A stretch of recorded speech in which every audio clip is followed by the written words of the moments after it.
የኢትዮጵያ ካቶሊክ ቤተክርስቲያን ጳጳሳት ጉባኤ በጋሞ ዞን በተከሰተው የመሬት መንሸራተት አደጋ የተሰማውን ሐዘን ገለጸ። የኢትዮጵያ ካቶሊክ ቤተክርስቲያን ጳጳሳት ጉባኤ በደቡብ ኢትዮጵያ ክልል ጋሞ ዞን መጋቢት 2 ቀን 2018 ዓ.ም በተከሰተው አሰቃቂ የመሬት መንሸራተትና የጎርፍ አደጋ የተሰማውን ሐዘን ገለጸ።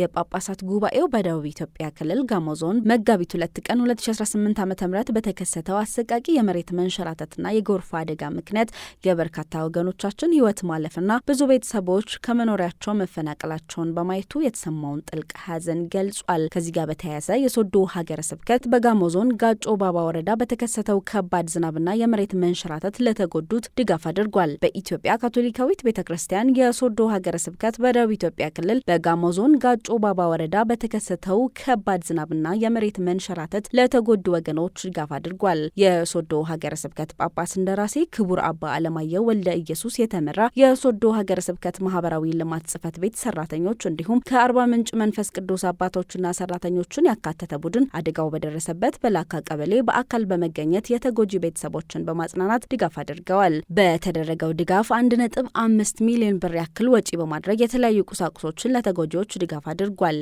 ይህ የሰብአዊ ድጋፍ በካቶሊክ ሪሊፍ ሰርቪስና ከማህበረ መንፈስ ቅዱስ አገልግሎት በኢትዮጵያ ጋር በመተባበር የተደረገ ነው። ሀገረ ስብከቱ ለተጎዱ ወገኖች የተሰማውን ጥልቅ ሐዘን እየገለጸ ከተጎጂ ወገኖች ጎን እንደሚቆም ገልጿል። መረጃው የሶዶ ሀገረ ስብከት ማህበራዊ ተግባቦት ገጽ ነው።